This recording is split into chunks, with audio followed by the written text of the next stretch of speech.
لێرانی ئازوو خۆشەویست لاڵقێکی تری بەرنامەی بەگوێری هەر لەگەڵ بەڕێز دکتۆر عەبدولەتیف گفتوگۆ دەکەین دەربارەی ئەلمانیەت یاخود گونجان و نەگونجانی ئاینی پیرۆزی ئیسلام وەک شەریعەتەکەی کە هاتووە لە ئێستاشدا ئەتوانین جێبەجێ بکەین یا ئەوە تا پێویستمان بەوە هەیە کەوا دین لەگەڵ دەوڵەتداریدا تێکەڵاو نەکەین بۆ گفتوگۆکردن دەربارەی ئەم تەوەرەیە میوانداری بەڕێز دکتۆر عەبدولەتیفمان کردووە لە بەشی سێهەمدا بەخێربێک بۆ سەدە جاریشتر بۆ بەرنامەکەمان داوای لاڵقەی پێشووتر قسەمان کرد دەربارەی گونجان و نەگونجانی ئەلمانیەت تۆ پێت وایە کەوا ئەلمانیەت بریتیە لەلا دینی بەخود بە کەسێک ئەو ترێکە یاخود بڵێن ئەلمانیەت ئەوەیە کە مرۆڤ ئیحتیمام بە ئاخرەت نەدا بەڵام خۆ زۆر جار مەسەلەن ئەڵێن ئەلمانیەت ئەکرێ دینی لە دەوڵەت زیاکاتەوە بۆ مانایی کەوا مرۆڤەکان بتوانن ممارەسەی کاری ئاینی خۆشیەکە نوێژ ئەکا ڕۆژوو ئەگرێ یا هەر ممارەسەیەشی تر بەڵام بۆ یعنی وەکو یاسا نابێت تەدەخولی وردەکاریەکانی ئینسان بکە بە پێویستمان بە یاسایشتر هەیە بۆی هەموو نەتەوەکانی تر لەسەری بڕۆن بۆی جیاوازی دروست نەبێ ناخۆشی دروست نەبێ جا هەر بۆ نمونە مەسەلەن بۆ نمونە بەڕێز سەلاحەدین بەهادین دیارەمیداری یەکگرتووە لە گۆڤاری ڕێگا ژمارە 44 ئەڵێ هیوادارم یەکگرتوو بتوانێت ئیسلام و دیموکراتی ینی متربە بکات بەیەکەوە بۆی بتوانێت ئازادی هەموو ئاینەکانی تر نەتەوە جیاوازەکانی تر بپارێزیان بوو یا بۆ مسلمان مامۆستاکرێکارە ڕێ یەکگرتوو ئەلمانی مەسەلەن ئایا ناکرێ ئەمە بتوانین ئاین و ئەلمانیەت بێکەوە بگونجێن یارە ناو ئایندا ڕەگوڕیشی ئەلمانیەت بدۆزینەوە بەڵێ الحەمد لله والصلاة والسلام على رسول الله هەڵبەتە من لە چاپێکوتنی ڕابردووشدا کە ئاماژەم بۆ ئەوە کرد ئەلمانیەت یعنی لادینی پێناسەیەک نەبوو کە من لە گیرفانی خۆمەوە دەری بێنم یا ئیجتیهادێکی شەخسی من بێ ئەوە بۆ وەکو باسم کرد کە لای مامۆستایانی ئەلمانیەت ئەوان پێناسەی ئەلمانیەتیان بەوە کردووە کە گرنگیدان بە دنیا و گرنگی نەدان بە دوا ڕۆژ و حساب نەکردن بۆ دین کە سیکۆلاریزم ماناکەی تەرجەمەکەی بریتیە لە اللادینیە الدنیویە و هەروەها لە تعریفێکی تر دائرة المعارف بەریتانیە کە دەرس لە ئەڵقەی ڕابردوو فریانەکەوتم بخوێنمەوە کە لێرە نووسیمە کاتێک کە بۆمان تعریفی ئیلحاد دەکات دەڵێ دوو جۆر ئیلحاد هەیە ئیلحادێکی تیۆری ئیلحادێکی پراکتیکی ینی نەزەری و عەمەلی علمانیەتی لە ئیلحادی عەمەلی داناوە ینی علمانیەت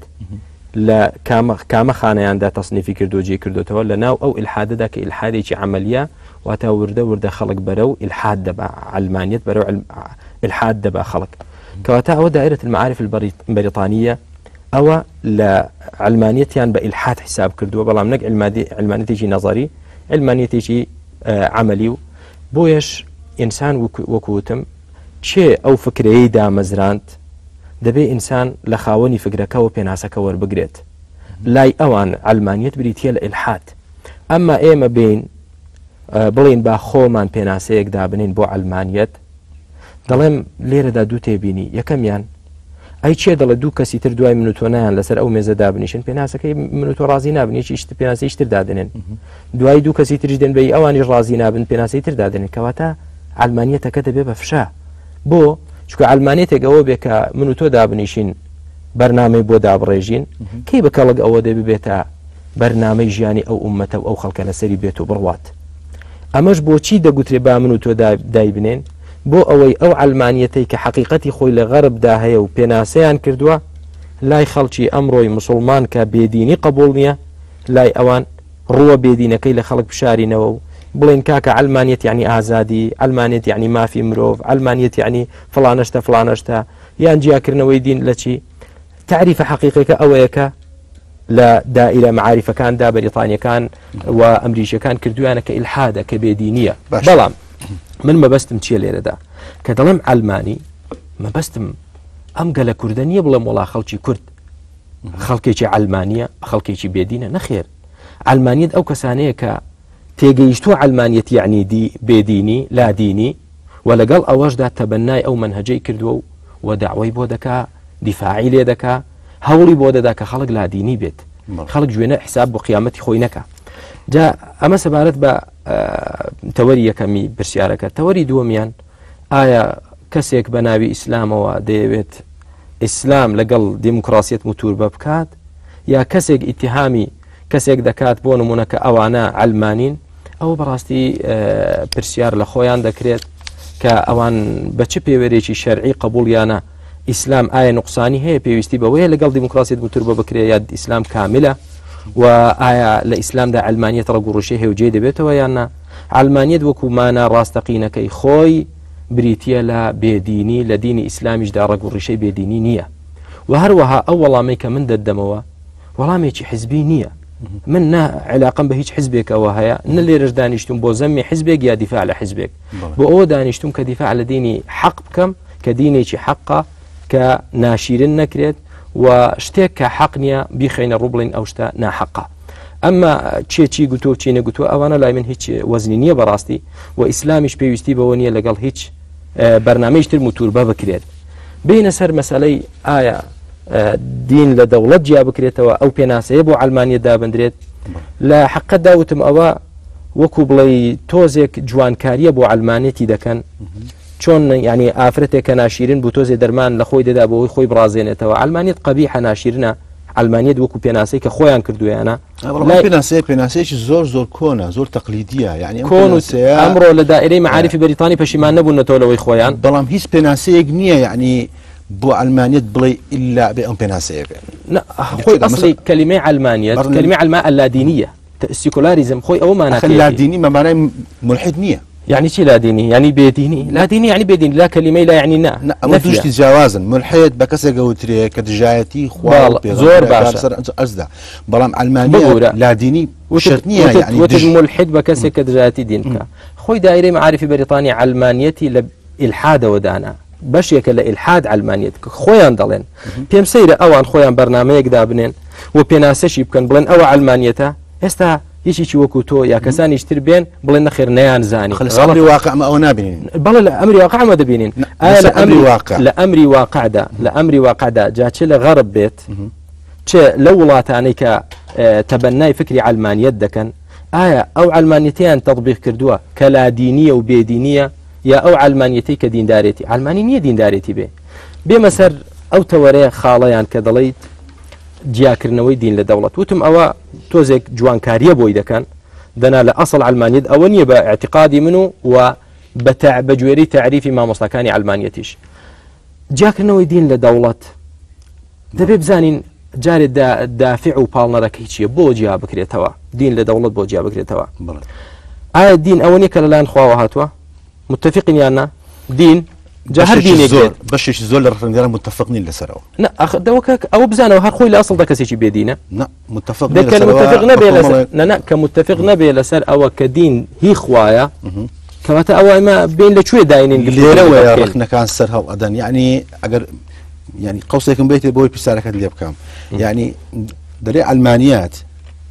بنەماکانی لەسەر بەندەکانی مافی مرۆڤدا دەمەزرێنێ لەسەر ئەمری واقعدا ئێمە لە هەموو وڵاتە پێشکەوتەکانی دنیا هیچ کەسێک منعی ئەوە نەکراوە ممارەسەی ئاینی خۆی بکە بە هەموو ئاین و نەتەوە جیاوازەکانیشەوە یعنی بە هیچ شێوەیەکیش ئەلمانیەت دژایەتی دینی نەکردووە باشە داشتووە لەسەر بەندەکانی مافی مرۆڤ هەموویان یەکەمیان ئەلمانیەت دژایەتی دینی نەکردووە دژایەتی دینی نەکردووە ئەوە خاڵی یەکەم کە ئشارت بۆ کردووە میشیان کە وتت گومان لەوەدا هەیە کێشە لەوەدا ئایا دین لەلایەن خواوە هاتوویانە تۆ وەکو شخصی تۆ کاک ئامێر گومانت لەوەدا هەیە کە دینی ئیسلام لەلایەن خواوە هاتووە من گومان لەوەدا هەیە باشە کە گومانت نییە دین لەلایەن خواوە هاتووە من لەگەڵ تۆ قسە دەکەم ئێستا کە گومانت نییە دین لەلایەن خوا لەگەڵ من قسە ناکەی ببووری تۆ لەگەڵ کۆمەڵێک فکر قسە دەکەی ئەو فکری کە تەرحەکەم لەسەر قەناعەتت پێیەتی کە دینی ئیسلام لەلایەن خواوە هاتووە تۆ قەناعەت بە فکری ئەوان هەیە من خۆم ناکەیتە من و تۆ دەبێت ناتوانم لە زیاتی ئەوان وەڵامت بدەمەوە بڵێ يعني پرسیاری ئەو تەڕحەکەم بۆ تۆ ببوورە هەموو بەڵێ پرسیارەکەم بۆ تەڕحکە کێشەم لەوەدا نییە بەڵام بلا تەشبیه ئینسان نابێت بە بەغا بێت تەنها قسەی خەڵک دووبارە کاتەوە من قسەی خەڵک کە ئێستا دووبارەی دەکەمەوە دەڵم ئەو قسەیان قەناعەتیم پێیەتی ئەویان قەناعەتم پێ نییە جەنابەت کە قسەی ئەوانم بۆ نەقڵ دەکەی قەناعەتت بە قسەی ئەوان هەیە یا قەناعەت بە قسەی من هەیە یا قسەی بە قسەی باوکو دایکی خۆت کە دەڵێ دینی ئیسلام لایەن خواوە هاتووە تۆ قەناعەت بە کامیان هەیە من دیارە دوای کۆمەڵێک پرسیاری ترم لەسەر ئەم بابەتە هەیە لەبەرەوەی ئەوانش پیان وایە هیچ کەسێک بۆی نییە بە ناوی خوددا و قسە بکە لەسەر ئەوە هەر زۆر ئاساییە ئێستا تەوەرەکانمان تۆ یەکسەر تەوەرەکانمان لەبیر نەچێت ئێستا تۆ کە قسەی ئەوان بۆ من نەقڵ دەکەی بۆ ئێستا من بچمە ناو مۆزوعەکەوە قەناعەتت بە قسەی ئەوان چی بۆ ئەمانەی کە ئەم زۆرە قسانە ئەکەن وەڵا بەس وەڵام منت نەدای وایە وەڵام من نەدامەوە لأن من قناعتم هي هم وقت مسلمان باش كوتايمان بينا بابي مسر جوابك أو كاتا آية أجر منو تو استادلين كإيمان من وايا ديني إسلام للعين خواوة هاتوا وبيشتر بيجومان ديني نصرانية وجاورة كان ديني جولك كان للعين خواوة هاتوا آية كديني للعين خواوة هاتبت أمره سجن بكريت لناو مزجوتك دا بس ديني خوا بوينية لمزجوت بيت دلوه بوينية لمالي خوشت بتواوي حريتي هبه أو دينا بيت الدروا بوتشي حريتي بوني هم كسك لا أوروبا ديان مسجو دروس كان نيوج أكري قرآن أكري قرآن ساف أكري أو ديني خوا أو ديني خوا آية ليه دقرين خلق إشي بيبكاتو خلق آزاد بيتيدا آية بونمونا يعني چندهان منبيني نوا يشيك لو أنا كاتك ضلين برلمانك دادنشتو ياسا دادنت یاسا بۆچی دادنێ بۆ شتێک کە خوا یاسای بۆ دانەناوە و لە بیری چووە یا بۆ شتێک کە خوای گەورە یاسای بۆ داناوە ئەوان دەڵێن ئێمە بەوە یاسایە ڕازی نین کامیانە خوا لە بیری چووە یا پێ ڕازی نین جوابیان دەبێت چی بێ جوابیان یعنی یاسا بۆ شتێک دادنێن کە خوای گەورە لە بیری چووە یاسای بۆ دابنێت یا یاسا بۆ شتێک دادنێن کە خوا داینا بەڵام دەڵێن ئێمە بەوە ڕازی نین دوو ڕاوبیر و بۆچوون هەیە لێرەدا کامیانە هەندێک شامپیان وایە ئەم یاسایانەی کە هاتوون وەکو شریعەتێکی ئیلاهی تەفسیری هەڵەی بۆ کراوە کە ئەبێ هەتا قیامەت لەسەری بڕۆی ئەمە یەکێ لەو بیر و بۆچوونانە ئەڵێ هەموو ئەم یاسایانە کە هاتوون لە کتێبە پیرۆزەکاندا بۆ فترە زەمەنیەک هاتوون وەکو ئەوە وایە ناکرێ کەسێکی گەنج بێ جلی مناڵ ساوایەتی لەبەرکەی یعنی ئەمە کە مناڵ بووە جلێکی ساوایی لەبەر کردووە گەورە بووە و چۆن نەکرێ هەمان جلی لەبەرکەیتەوە ئەمە ئەبێ لەگەر گەورەبوونان پێویستی بە گۆڕینی زروبەرگ هەیە ئەو کەسەی کە خوای پەروەردگارێک کە ئەو ئینسانەی دانا هەر ئەو نەبوو فەرمانی داوە کە تەورات نەسخ بۆوە دوایی ئینجیل نەسخ بۆوە هەر ئەگەر ئیمانمان بەوە هەبێ خوا تەورات و ئینجیلی نارد دەبێ ئیمانیشمان بەوە هەبێ کە خوای گەورە نەسخی کردنەوە قورئانی نارد و خوای گەورە لە قورئاندا کە ناردوویەتی بۆ ئەوەی تا ڕۆژی قیامەت ئیش کات و بەرنامەی ژیانی خەڵک بێ ئەو جا لە کام فەقەڕەیەدا کە تەماشای دینی ئیسلام بکەین بڵین بۆ ئەمڕۆ ناگونجێ لێرەدا چەند خاڵێک دێتە پێشەوە خاڵی یەکەم ئەو کەسەی کە دەڵێت ئێمە ئەو بەرنامەیە کە خوای گەورە بۆ جگە لە خودی شخصی خۆی مرۆڤەکە لە خۆت ئیسلام لە ناو مزگەوتدا بە هەبێ قەیناکە ئەمما لە دەرەوەدا و لە حکمدا و لە ئیقتصاد و ئابووریماندا و لە ئیعتیقاد و بیر و باوەڕماندا و لە بواری سیاسیماندا نابێ ئیسلام حکم کات نابێ ئیسلام مەبەستم نەڕای هیچ حیزبێکە نەڕای هیچ شخصێکیشە ئیسلام کە دەڵێم قورئان و حەدیث دینی خوا چکۆکو لە بیدایەت باسم کرد بۆ دانیشتم من زەمی حیزبێک و دیفاع لە حیزبێکم لەسەر ئیسلام ئایا خوای پەروەردگار کە ئەو دینەی نارد کە ئەو بەرنامە جوانانەی کە ئەوەی چاکە ئەمری پێکردو ئەوەی خراپە نەهی لێ کردووە ئەمڕۆ کەسێک بێ لە پەرلەمان دابنیشێت لەگەڵ ڕێزمدا بۆ هەموو ئەندام پەرلەمانان بەڵام یەکەمیان ئەو کەسێک کە هەڵبژێردرا بۆ خۆمان دەزانین هەڵبژارنەکان لەسەر ئەساسی چین لەسەر ئەساسی کۆمەڵێک دیعایە و ئیعلامە لەسەر ئەساسی حزبێنەیە لەسەر ئەساسی کڕینی خەڵکە پارە بڵاوکردنەوەیە لەسەر ئەساسی تەوازونی ناو کۆمەلگایە دەبێ لەوانە ئەوەندەی ئەوەش ئەوەندەی هەبێت لەسەر تەوازوناتیش ترە دەبێت ئەوەندە پیاو بن دەبێت ئافرەتشی لەگەڵ بێ بەهەرحاڵ کۆمەڵێک کەس دەکرێن بە ئەندام پەرلەمان کە شەرنی ئەوانە لەو کۆمەلگایەدا لە هەموو خەڵک زیرەکتر بن و عادلتر بن و خێرخوازتر بن مەرجە یا مەرج نییە بەڵام مەرج نییە ئەم نمونەی هەینیتەوە لەسەر حکوومەتی کوردی باز لە حکوومەتی کوردی دەکەین ئێمە باز لە ئەلمانیت دەکەین بەڵام ئێمە دەمانەوەی ئەلمانێتێک هەبێ وەکو ئەلمانێتی ئەوروپی ببوورە من باز لە حکوومەتی کوردی ناکەم بەگشتی لە هەموو دنیادا قسە دەکەین ئێمە دەڵێن لە هەموو دنیادا وایە وەک تۆڵی انتخابات بە زۆری وایە انتخابات بە زۆری وایە دەنجی کەسێکی ڕۆشنبیر مسەقاف تێگەیشتوو وەکو دەنجی کەسێکی نەفام و خراپ وەکو یەکەیان نیە سەوت مقابل سەوتیانە کەواتە لێرەدا ئەو کۆمەڵە کەسەی کە هاتنە ناو پەرلەمان و زۆرینەی کاتی ژوایە ئەندام پەرلەمانی کوتلە ناتوانێت ڕایەک دەربڕێ کە پێچەوانی سیاسەتی حیزبەکەی خۆی بێت بۆیە کاتێک کە لەوێژ جارێت ئەمە لە ناو ئێمە وایە لە وڵاتانی شەرقی وایە ببوورە لە ئەوروپاوانیە بە هەر حاڵ ئێستا کە وایە ئەوە واقعیاننا چۆن هات زانیمان چۆن هات وەکەت هاتوشە ئێستا قسە دەکا قسەکان زیاتر تعبیرە لە چی سیاسەتی حیزبەکە کە سیاسەتی حیزب نەیەوێ شتێک بکرێ هەمووی ئەو لیستە ڕەئی وایە ئەو لیستەی تر ڕەئی وایە کەواتە لەسەر ئەساسێکی علمی زانستی بڕیار لە ئیشەکان نادرێت تا ڕادەیەکی زۆر ناڵم تێدانیە زانستی بەڵام زۆر جاریش وایە حیزبێنە دەور دەبێن ناو خودی پەرلەماندا جا ئایا ئەو کەسانی بەو شێوەیە هاتنە ناو پەرلەمان و بەم شێوەیەش ڕای خۆیان دەردەبڕن لە ناو پەرلەماندا ئایا ئەو کەسانە زاناترن بەڕەحمترن مەسلحەت و بەرژەوەند زانترن لەو خوای کە ئەو خەڵکەی دروست کردووە بۆیە دەبێت بڕیارەکان حکومەکانی کە خوا دایناوە بۆ نمونە با ڕیبا نەبێ سو نەبێت خراپە با زینا نەبێ خراپە با دوکانی بۆ نمونە شتە نەبێت کە گەنجانمان تێک بدا خراپە بەڵام پەرلەمان بێت و بڕیاری لەسەر بدا ئەو کاتە بڵێن ئەوە بۆ مرۆڤ باشە نەک حکومەکەی خوا ئەمە ئەگەر وا بکەین کارەسات دروست دەبێت یعنی بۆ نمونە من نمونەیەکی واقعیت پێشاندەم کە تۆ باسی غەرب دەکەی لە غەربدا هیوادارم کامێرەکە جوان نەقلی بکات ئەمە چییە ئەم عینەک لە چاوە وەزیری خارجی ئەڵمانیا وەزیری خارجی ئەڵمانیا چێ مارە دەکات و دەیکاتە خێزانی خۆی سەدیقەکەی خۆی برادەرەکەی خۆی مارەی دەکا بە ڕسمی و پەرلەمان بڕیاری لەسەر داوە لە زۆربەی وڵاتانی ئەوروپی مادام ڕەئی پەرلەمان وایە پەرلەمانیش ڕەئی شارع و جادەیە ڕەئیان وایە ئاعتیادیە با نێرمانەکات ئایا ئێمە واز لە حکمی خوا بێنین کە عیفەت و تەهارەت و پاچێتیە بچین وەکو ئەمان بڵین قەیناکە پەرلەمان چی بڕیاردا و علمانیت ئازادی بۆ خەڵکو تێگەیشتی حکمی خوا کە دەفەرمێت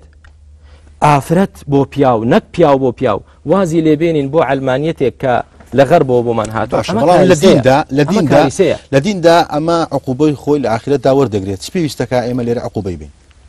نەک کۆمەلگامان لێ پیش دەکات کۆمەلگامان لێ پیش دەکات بەڵام تۆ ڕێگەت پێدراوە هەموو یەک پرسیار لە تۆ بکەم کە ئێستا تۆ کچێکت هەبێ خوشکێکت هەبێت بە ڕێگەیەکی شەرعی و پاچی بە شووی بدەیت عیبی تێدایە سەرشۆڕی تێدایە ئەدی ئەگە برایەکت هەبێ یا کوڕێکت هەبێ بە مێردی بدەیت نەوایە چۆنە ئەمە ئێمە وەکو کۆمەلگای شەرقیانە بیرەکەینەوە نە شەرقیانە بیرمەکە یەک دوو شەرقیانە بیرمەکەەوە وەکو کاگامێت بیر بکەوە باز لە شەرق و غەرب بێنە برایەکت هەبێ بە شووی بدەیت چۆنە من مەسەرەن لەگەر ئەو ڕایە لەگەڵ فیترەت دێتەوە وەکو تۆ لەگەر ئەم ڕایە نیم لەگەڵ فیترەتی ئینسان دێتەوە ئەوە بەڵام بۆچی دەبێ مەسەلەن ئێمە بڵین ئیلا ئیسلام حەقا ئیلا ئینجیل حەقا ئیلا تەورات مەسەلەن حەقا لەکوێوە تۆ ئەم شەرعیەتە بە خۆت دەدەی ئەم شەرعیەتە وەکو لە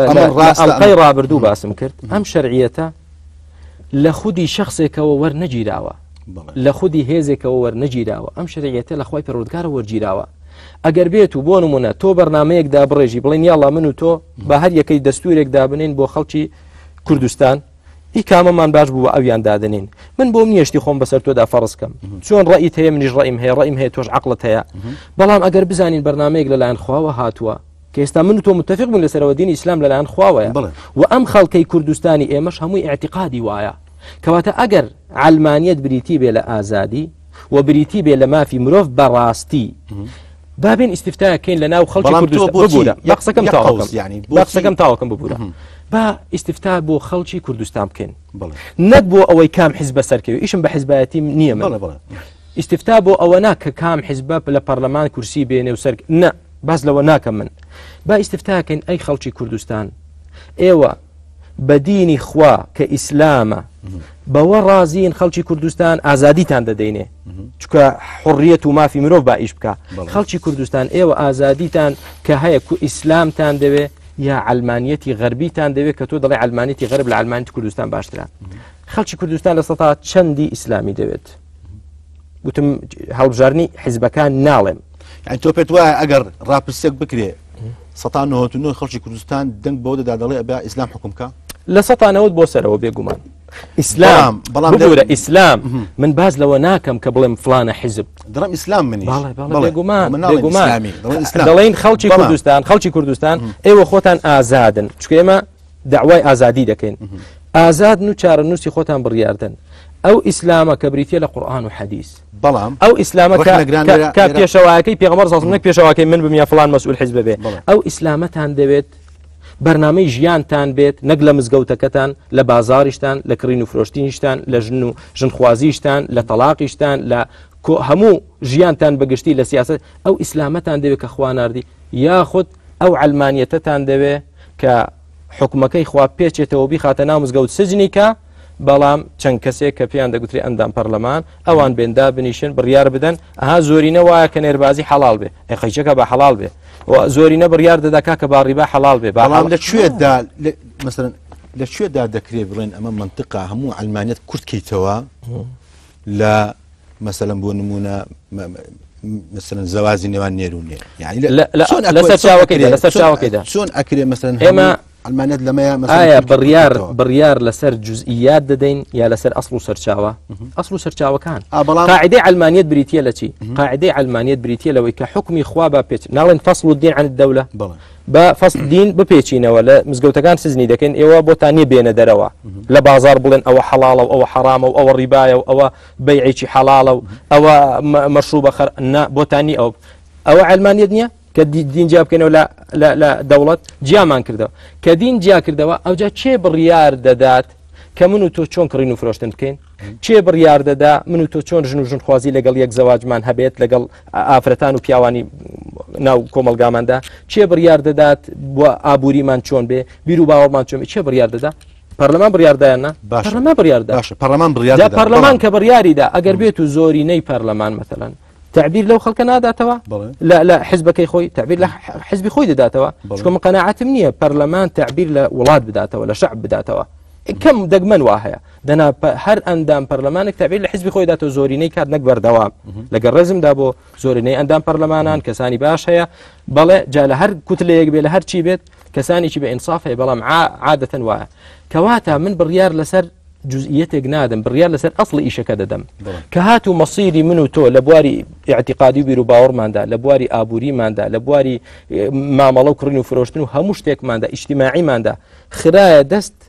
كسانك كبو خويا برياري ليبدن طبعا لو نمونيش خرابتي لي داك بلام تو باسد لوكر كاجر سطان هوتي خلق لقر اودا كديني وخوا كاسلام وكو خوي جي بزيك بيرو حق بلام سطان هوتو نوشي يعني مثلا اگر شریعتی ئیسلام بخیتە بەردەستی یاخد ئەگەر لێی بپرسی هیچی دەربارە نازانێت تەنها کۆمەڵێک عورف عادات تەقالید کە ئێمە وەکو ئینسانە شەرقی بیر لێ دەکەینەوە ئەمە عیبێ و ئەمە باشە و ئەمە خراپە ئەوەیە کە ئاین هاتۆ ڕەنگڕێژی ئێمە کردووە دوای ناوبڕێژی کورد دەگەڕێمەوە بۆ وەڵامی ئەمە پرسیارە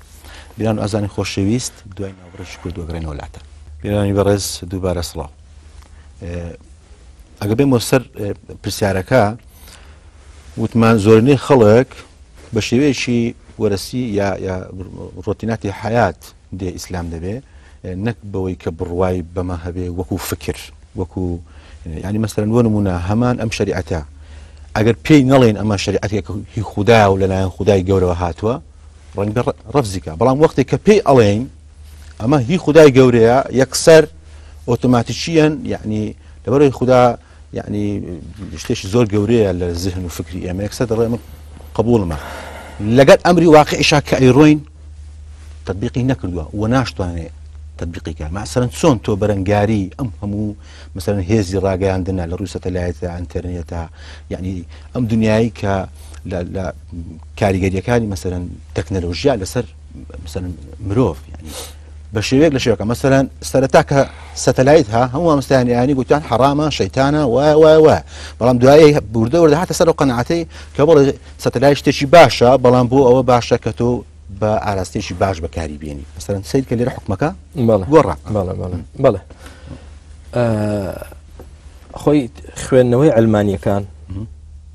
بۆ ئیسلام غەڵەتە لە چەند ڕوانگەیەکەوە کە پەیوەندی بە پرسیارەکەتەوە هەیە یەکەمیان ئەلمانیەکان لە ئیسلام شارەزانین کۆمەڵێک گومان و شتی بە حساب متەناقض و شتیان بۆ کۆکراوەتەوە ئەوە لەسەر ئەوە دەیهێن و دەیبەن و دووبارەی دەکەنەوە ئیسلام ئەوە نییە بێ ئاگاییان لە ئیسلام وا دەکا ئەو جۆرە بڕیار و تەسەوڕاتانیان هەبێت بە هەمان شێوەش تەسەووری ئەلمانیەکان بۆ کۆمەلگای ئیسلامیش هەر غەڵەتە کۆمەلگای بۆ نمونە بابێم کۆمەلگای کوردی خۆمان بڵێم نەک کە کۆمەلگایەکی عەرەبی بڵێم کە کورد عەرەبیش نازانێ وەکو پێویست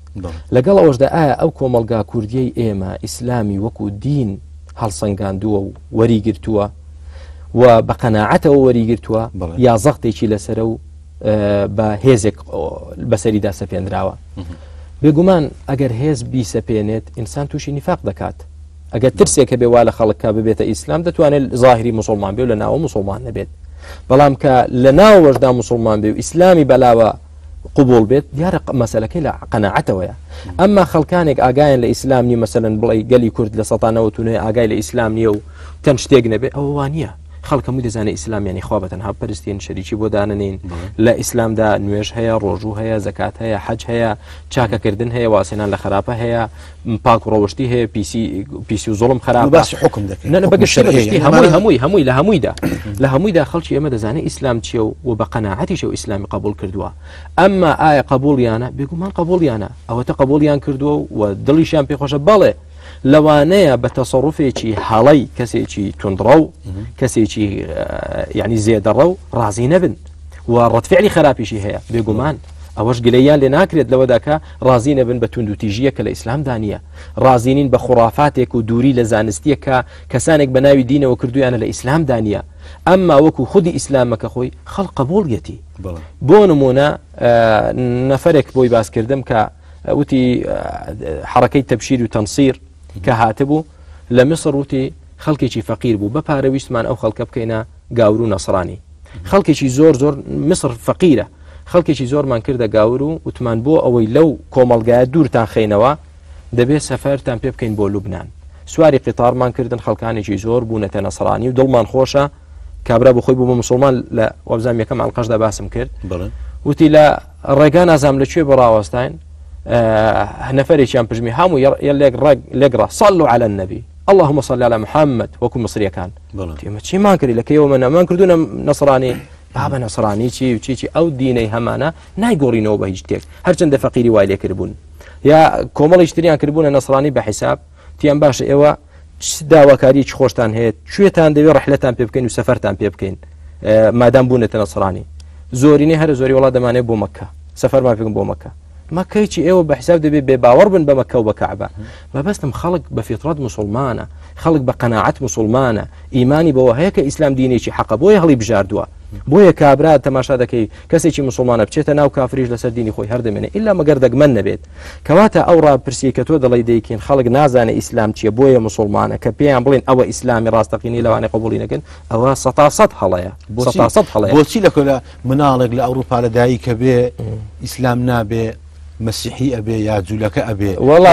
ئەوەی کە لێرەشە پێغەمبەری خوا عەلەیهی سەلام وەڵامی ئەمە نمونەیەکی زۆر زیندوو نییە زیندووە بەڵام نقصانە پێغەمبەری خوا عەلەیهی سەلام فەرمووی كل مولود يولد على الفطرة فأبواه يهودانه أو ينصرانه أو يمجسانه فەرمووی هەر منداڵێک دەبێت بە فطرەت پاچی لە دایک دەبێت بەڵام فەئەبەواه دایک و باوکی یان دەیکەنە جوولەکە یان دەیکەنە گاور یان دەیکەنە نەسرانی نەیفەرموویان دەیکەنە مسلمان چونکە هەر لە ئەسڵدا فطرەت پاکە تاوەکو منداڵە چ جوولەکە بێ منداڵێکی جوولەکە بێ منداڵێکی مسلمان بێ تەکلیفی لەسەر نییە بەڵام کە باڵغ بوو عەقڵی هەبوو ئەوجا بە خۆی اختیار دەکا کە تەماشاکەین یعنی بیل کلینتۆن کە سەرۆکی ڕابردووی پێشتری ئەمریکا بوو ئەو دەڵێ ئیسلام لە هەموو دینێک و فکرێک زیاتر لە ناو ئەمریکای ئێمەدا ئینتیشار دەکا خەڵکانێکی ڕۆشنبیر بە حیساب و چاوکراوە و خوێندەوار و پێشکەوتو لە ئەمریکا ڕۆژ بە ڕۆژ بە هەزاران و سەدان کەس ئەو خەڵکە مسلمان دەبێت بەڵام بە هەزاران و سەدان کەسیش هەر لەم کوردستانی خۆمان نەخێر لەسەر ئیسلام دێنە سەری زۆر نزیکیشن و دووریش نین دێنە سەری بزانین وایە لەو ئەمریکا و بەریتانیا وڵاتەیانی ئەوروپیدا تا ئێستا یەک نمونەمان بۆ بێنەوە بڵێن ڕۆژێک لە ڕۆژان مزگەوتێکی مسلمانان لە ئەوروپا نوێشکەری نەما خەڵکی مسلمانی تێدا نەما چۆڵ کرا ناچار فرۆشتیان و بوو بە کەنیسە بەڵام بەدەیان و سەدان کەنیسە مسلمانان لەوێ دەیکردنەوە چکە کەس نامێنێ بیچێتێ ناچار دەیفرۆشنەوە مسلمانان هەر زۆر مسلمانان ئەوە ئینکاری ناکرێت هەندێک شت وەکو خۆر دیارە بەڵام خوێنەران گوێیان لە منیش و لە تۆشە دەزانن وایە زۆربوونی ڕێژەی مسلمانان کۆچکردنی هەموو ئەو مرۆڤە شەرقیانەیە کە لە وڵاتێکی ئیسلامیدا بێزارە پێی وایە نەعەدالەتی هەیە کۆچەکە ئەچێتە ئەوروپا بۆی لەوێ بژیت و پێی وایە لەوێ حەق و عەدالەت هەیە و لەوێ هەر وەکو ئیسلامبوونی کە ئیسلامبوونەکەی خۆی ئەمێنێتەوە یعنی ئەمێ لەوێ کە دەڵێن ئیسلامە و زەواج ئەکا و زیاد ئەکا نەک خەڵکێک بێ لەسەر دینێش تێکەڵکردنی حەقیقەتەکان مامۆستا چونکە خەڵک لەسەر دینی بابڵین ئیسلامش ئەڕواتە سەر دینێکی تر لەسەر دینەکانی ترش دێتە سەر دینی ئیسلام بەڵام ئەمە ڕێژەیەشی ڕێژەیەک نییە بەم شێوە تا ئێستاش لە کۆی 7 ملیار بەشەر ملیارێک و نیو ئیسلامە کەمە زۆر کەمە بەنسبەت 7 ملیار کەس چۆن کەم نییە یعنی ئەگەر بێت و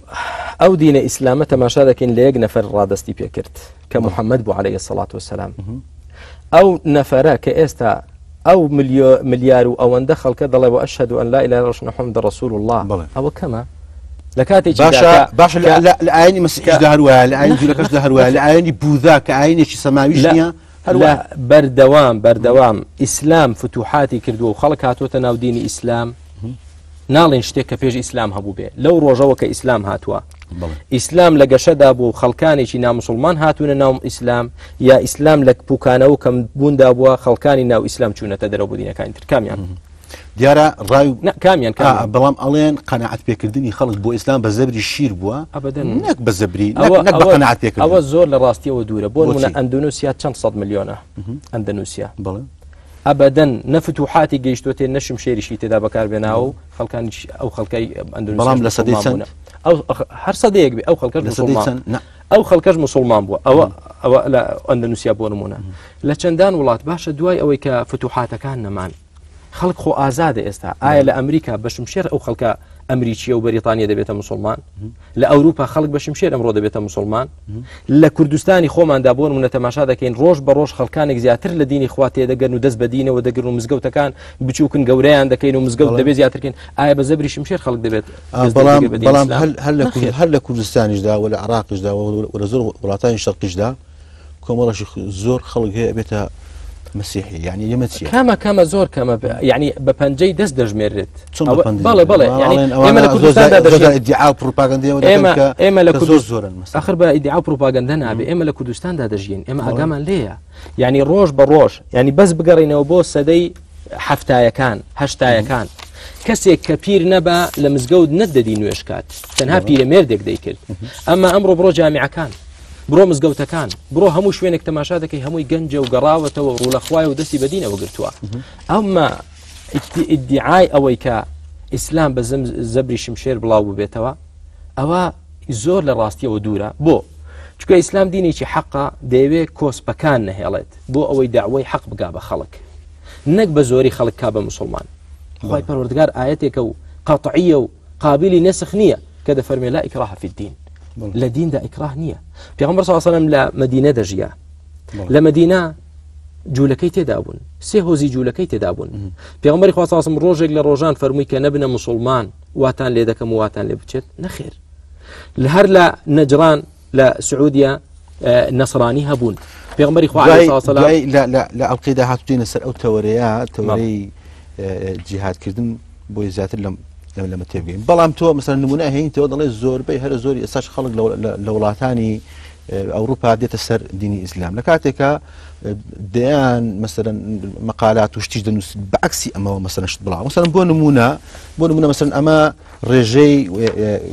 اين كان لا کۆی گشتی هەموو دنیادا مەسەرەن بۆ نموسە ئاینەشی وەکو هیندۆسیەکان مەسەرەن کە زۆر کۆنن لە هین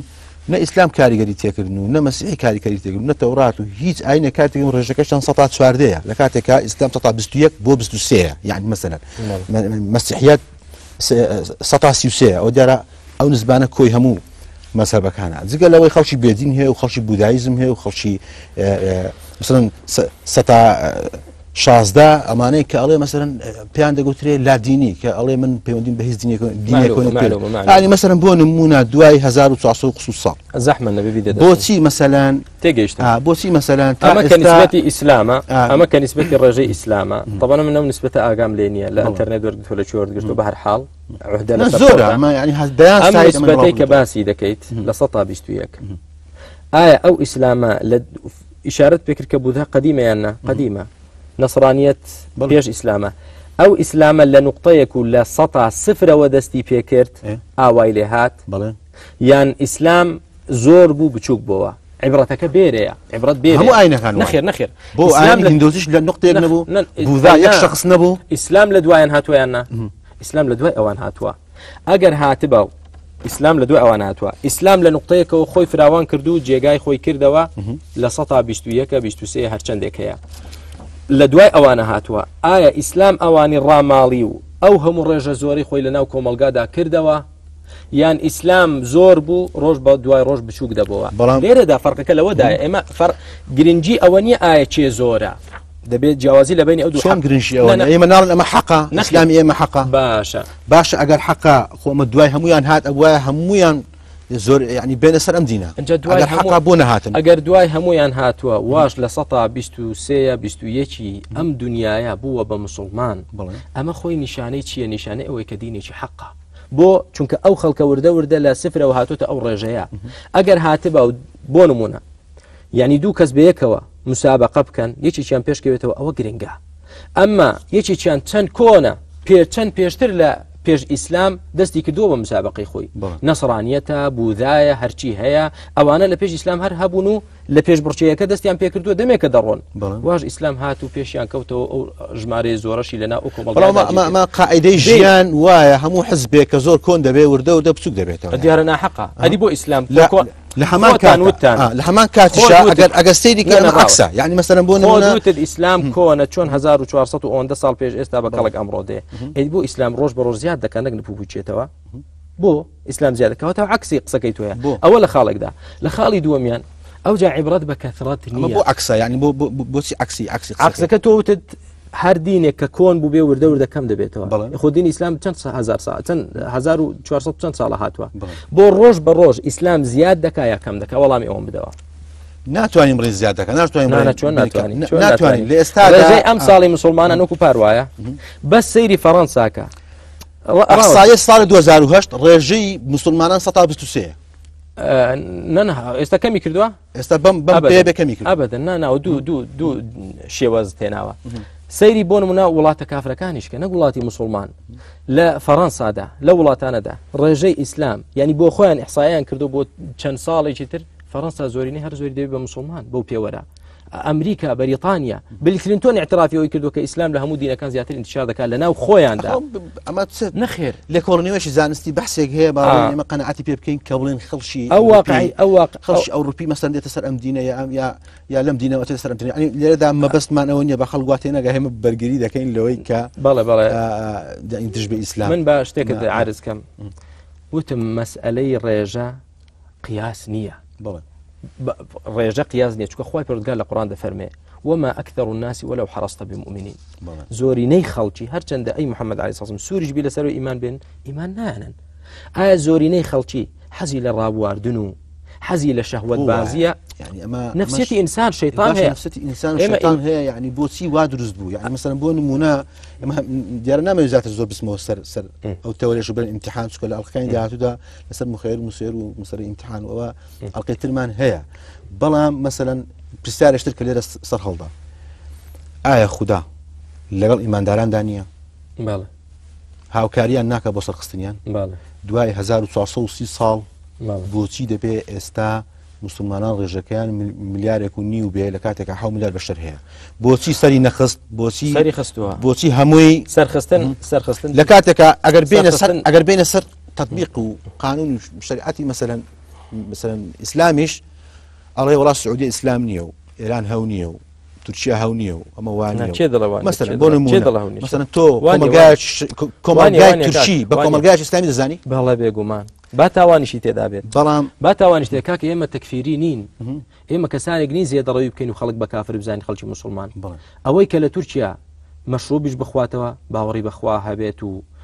مەشروب بە حەڵاڵ نەزانێت تێگەیشتی کەسێکی مسلمانە با کەم تەرخەمیش بێ با گوناهباریش بێت تێگەیشتی یا لە ئەوەش خاڵێکی گرنگە دیارە ئەوە مەسلەی تەکفیرکردن دیارە ئەمە یا لە کوردستانی ئێمە بە هەمان شێوە تێگەیشتی ئەو خەڵکەی بۆ کەسێک کەچوو مەشروبی خواردەوە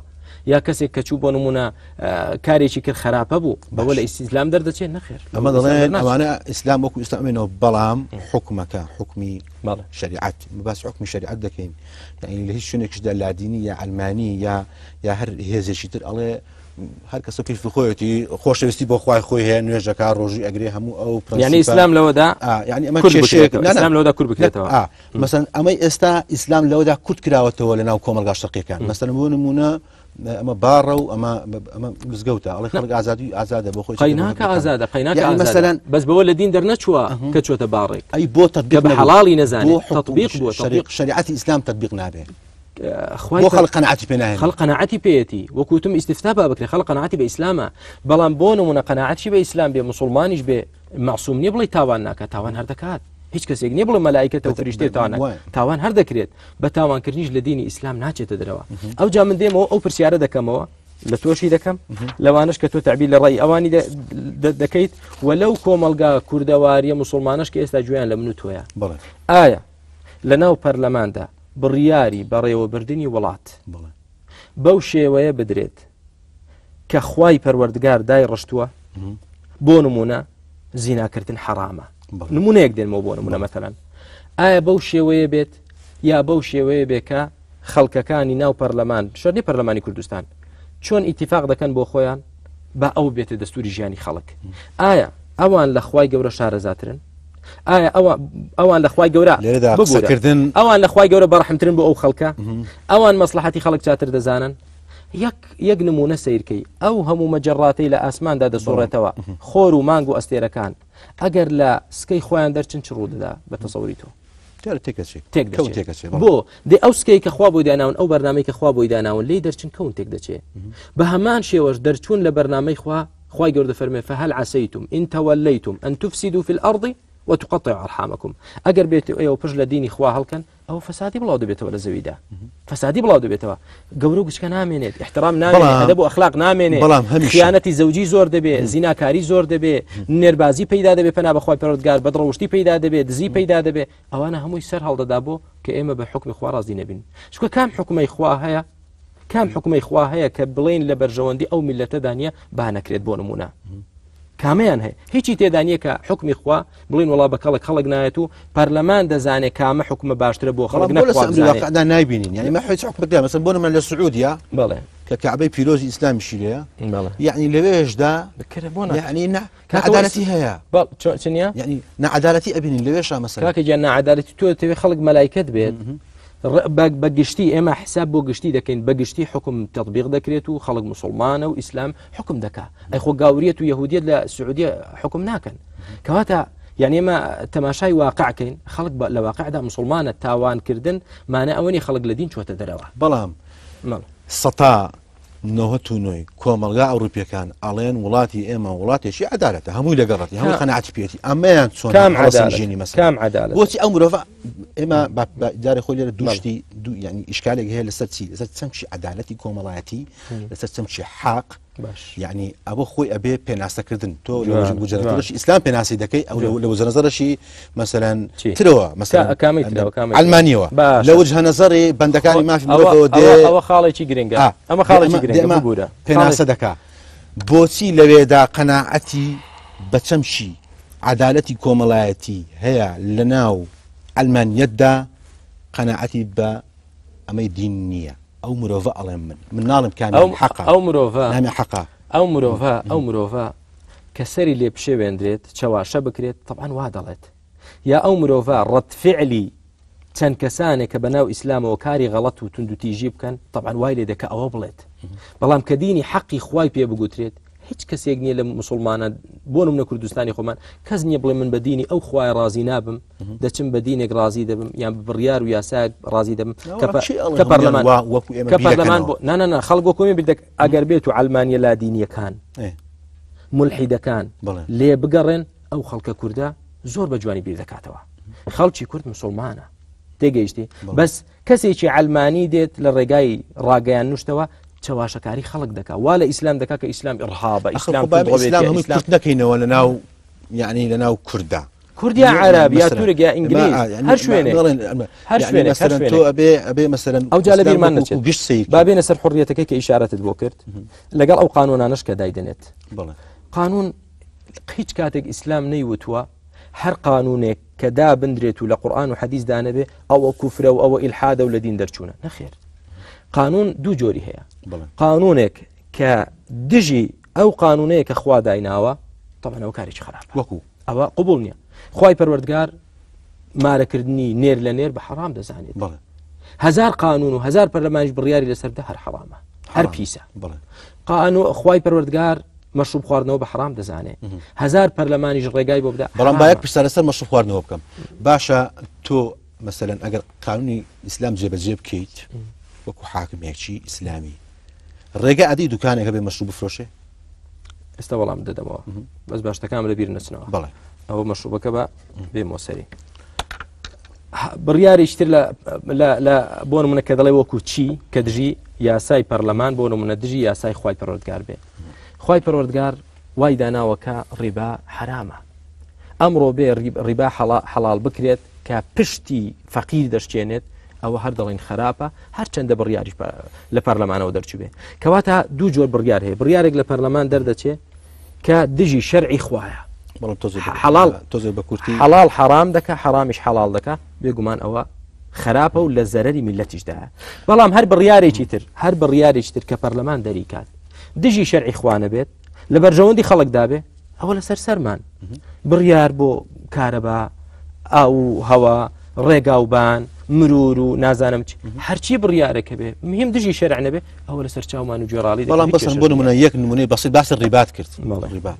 تا ئێستا مەسەلەن حکوومەتی ئێرانی چەندین ساڵ هەوڵیدا کە بانکێکی ئیسلامی هەبێ و ڕێباتی دانەبێ نەیتوانی دوجات بڕۆ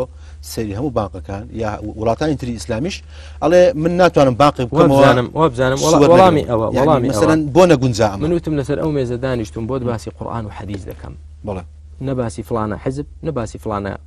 وڵات یا فلانە کەسە ئەوە پەیوەندی بە منەوە نییە هەر کەسێک کە خەلەلی تێدایە نوقسانێکە لە خۆی دا و پرسیار لەو دەکرێت حڕیەت بینەوە سەر چەمکی حڕیەت و ئازادی حڕیەت و ئازادی ئایا لە ئیسلامدا پێناسەی خۆی هەیە یان نیەتی بێگومان هەیەتی ئایا حڕیەتێکیش نەبوو لای حیزبی بەعث وحدە حڕیە ئیشتراکیە ئەویش داوای حڕیەتی دەکریان حڕیەتەکە لە هەموو نسبیە کەواتە ئێمە ئیتیفاق کەس نییە کە حڕیەت و ئازادی پێ باش نەبێت بەڵام دێن دەبێ بزانین پێناسەی ئەو حڕیەتە چییە پێش ئەوەی کە پێناسەی حڕیەتەکە بکەین دەبێ پرسیارکەین چێ پێناسەی حڕیەت بەڵام ئەگەر بە دوو دەخامەتەوەکەی باسی یعنی چەمشی عەدالەت و حڕەت بکەی لە ئەڵقەی ئەگەر تەواویش نەبوو لە ئەڵقەی باش داهاتووی نەسەریە باشە وتم حڕیەت هەیە حڕیەتی بەعث هەبوو ئیدعای حڕیەتی دەکرد ئیسلامی ئیدعای حڕیەت دەکات شوعیەکان ئیدعای حڕیەت دەکەن علمانیت ئیدعای حڕیەت دەکات ڕەسمالیەت ئیدعای هەموو ئیدعای حڕیەت دەکات کێشە لەوە دانی کە حڕیەت باشە بەڵام کامە پێناسەکەیەتی ئەو پێناسەی حڕیەتە قبوڵە کە ئەو خوای من و تۆ و کافر و مسلمان و هەموو فەقیر و دەوڵەمەند دروست کردو ئەو بۆ حڕیەتی داناوە یا ئەو حڕیەتەی کە بەعث داینابوو ئەم حڕیەتەی کە شوعیەت داینابوو ئەم حڕیەتەی کەیچیشتر دایناوە کەواتە ئێمە دەبێت لەسەر ئەسڵەکە جاری ڕێکەوین بگەینە قەناعەت کە حڕیەتێک خوا دای بنێت ئەوە حڕیەتە نەک حڕیەتێک کە حیزبی بەعث دای بنێ بۆ خەڵک هەر ناوەکەی حڕیەتە و ناوڕۆکەی بریتێ لە زوڵم و ستەم ئەوجا کە من و تۆ پێناسەی حڕیەت بکەین ئاخر دوو کەسی تر دێ پێچوانی من و تۆ پێناسەی دەکات کێشەکە ئەوەیە کامیان ڕاستن دەگەڕینەوە سەر کامیان بۆ عەدالەت دەگەڕینەوە سەر ئەوە خۆ من و تۆش و بینەرانیش پرسیاریان لێ دەکەین باوەڕتان بۆیە خوا هەیەیان نا باڵە باوەڕمان هەیە باوەڕتان هەیە خوای گەورە پێغەمبەری نارد عەلەیهی سەڵام ئیسلامی ناردیاننا ئەم لەگەڵ کۆمەلگایکی مسلمان دەدوێم ئەی ئەگەر کۆمەلگاکە خەڵکی تری تیا مسلمان نەبوو کەیفی خۆیەتی بە حڕیەتی ئیسلام ڕازی نەبێت خۆ زۆری لێ ناکە لا ئیکراه فی الدین